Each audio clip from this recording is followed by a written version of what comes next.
8वीं के सभी छात्रों को बाबुल के सर का प्रणाम। आज इस ऑडियो में हम दूसरा पार्ट वारिस कौन विभा रानी जी का देखने वाले हैं।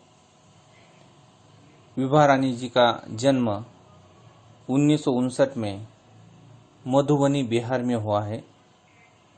उनका परिचय बहुआयामी प्रतिभा की धनी विभा रानी मैथिली के राष्ट्रीय स्तर की लेखिका है। आपने कहानी, गीत, अनुवाद, लोक साहित्य एवं नाट्य लेखन में प्रखरता से अपनी कलम चलाई है।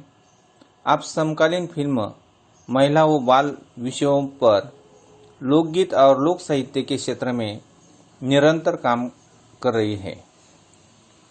उनकी प्रमुख कृतियां हैं चल खुसरो घर अपने, मिथिला की लोक कथाएं, गोनू झा के किस्से कहानी संग्रह, अगले जन्म, मोहे बिटिया न कीजो नाटक, समरथ कैन द्विभाषी हिंदी अंग्रेजी का अनुवाद, बिल टेलर की डायरी आदि। इसी तरह की उनकी प्रमुख कृतियां हैं। इस पाठ में, कहानी में, इस संवादात्मक कहानी के माध्यम से विभा रानी ने हमें बताया है कि किसी भी कार्य की सफलता के लिए आवश्यक है सूझबूझ, योजना बनाना, समय तथा संसाधनों का सदुपयोग। ऐसे करने पर उत्तम फल की प्राप्ति करने में हम अवश्य सफल होते हैं।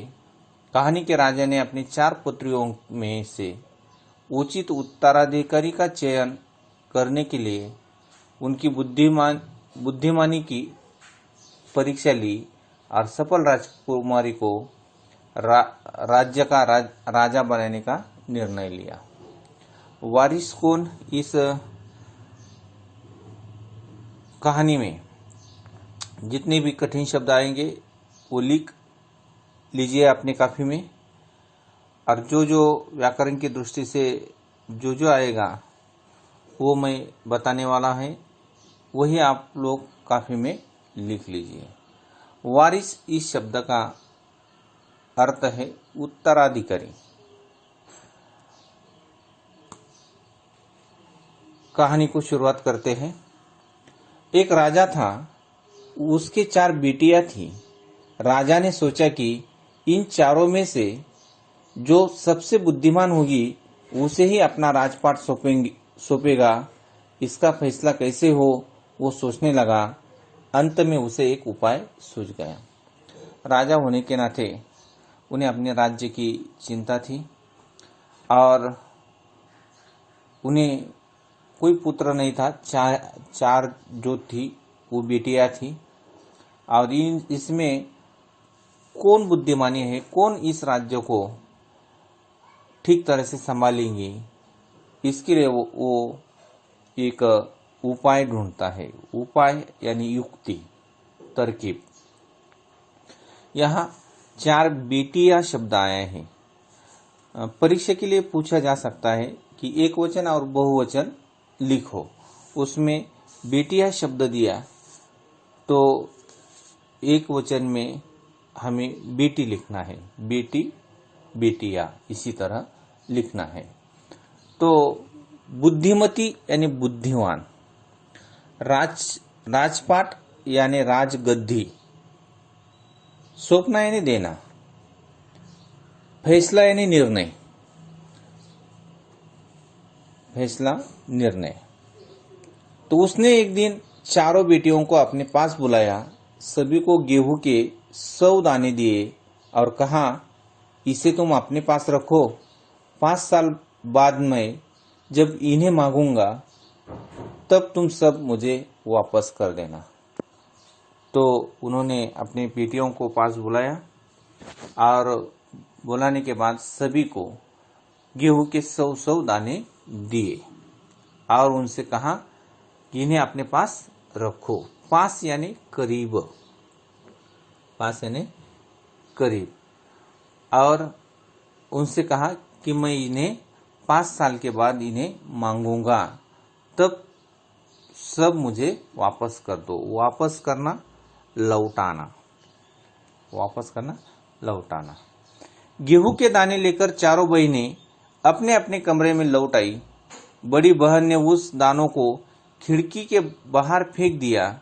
उसने सोचा, आज से 5 साल बाद पिताजी को गेहूं के इन दानों की याद रहेगी क्या? और जो याद भी रहा तो क्या हुआ, भंडार से लेकर दे दूंगी।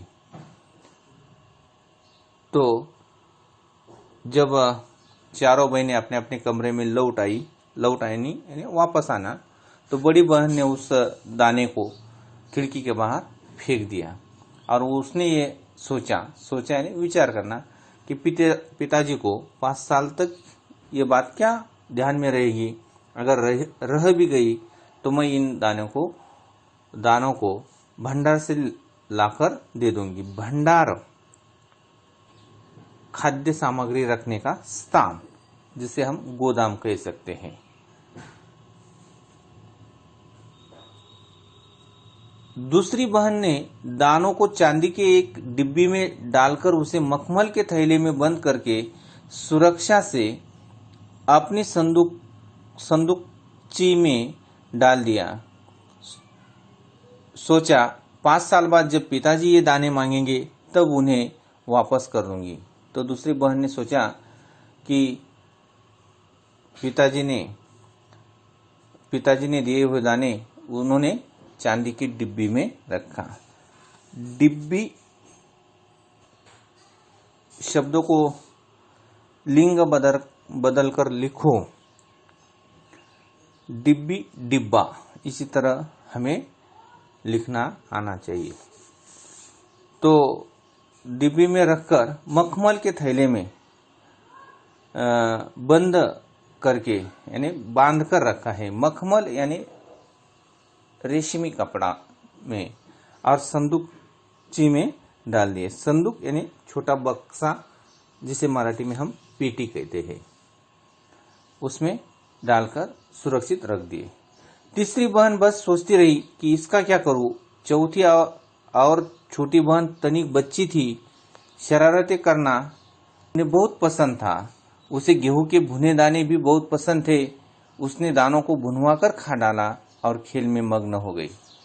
तो पहली बहन ने गेहूं के दाने फेंक दिए। दूसरी बहन ने उस गेहूं के दाने को चांदी के डिब्बे में रखकर मखमल के थैले में बंद करके रख दिया। और तीसरी बहन सोचती रही कि इसका क्या करूं। और चौथी बहन छोटी थी, वो शरारत करती थी। शरारत करना, नटखट, शरारत करने वाला, नटखट। तो उन्हें गेहूं के दाने भूनकर खाना बहुत पसंद था। भूनना, चूल्हे पर गरम करना। और खेल यानी क्रीड़ा, मग्न होना यानी मन लगना, सुधी न रहना। तो चौथी बहन छोटी थी और बच्ची थी। बच्ची यानी छोटी। और तीसरी बहन ने सोचा कि इस दाने का क्या करूं। तीसरी कुमारी को इस बात का यकीन था कि पिताजी ने इन्हें यूं ही ये दाने नहीं दिए होंगे। जरूर इसके पीछे कोई मकसद होगा। तो तीसरी बेटी जानती थी कि पिताजी ने यही दाने यूं ही नहीं दिए होंगे। यकीन यानी मालूम, और मकसद यानी हेतु। पिताजी का कोई ना कोई हेतु होगा और इसलिए उन्होंने ये दाने दिए होंगे। पहले तो उसने भी अपनी दूसरी बहनों की तरह ही उन्हें सहेज कर रख देने की सोची, लेकिन वो ऐसा न कर सकी। तो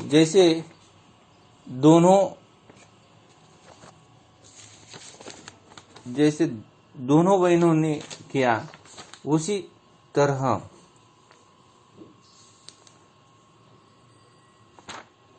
वो भी करने लगी, सहेज कर यानी संभाल कर, सहेज कर यानी संभाल कर। लेकिन उसने सोचा कि इस दाने का क्या उपयोग करूं। 2-3 दिनों तक वो सोचती रही। फिर उसने अपने कमरे की खिड़की के पीछे वाली जमीन में वे दाने बो दिए। समय पर अंकुर फूटे, पौधे तैयार हुए, दाने निकले। राजकुमारी ने तैयार फसल में से दाने निकाले और फिर से बो दिए। इस तरह 5 वर्षों में उसके पास ढेर सारा गेहूं तैयार हो गया। तो उसके 2-3 दिनों के बाद उसने सोचना यानी विचार करना। तो उन्होंने कमरे की खिड़की के पीछे वाली जमीन में वो दाने बो दिए। बो देना यानी लगाना। और 2-3 दिन के बाद क्या हुए, उसमें अंकुर फूट गए। अंकुर फूटना, बीज से डंठल निकालना और बहुत सारे गेहूं के फसल तैयार हुए हैं और उससे उन्होंने और भी दाने बढ़ाए। इसी तरह वो 5 साल तक करती रही और उनके पास ढेर सारा गेहूं तैयार हुआ। ढेर यानी बहुत।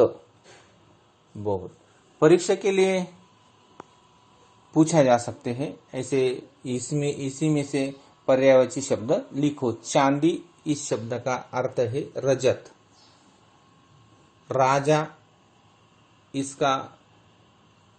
इसे पर्यायवाची शब्द है नृप।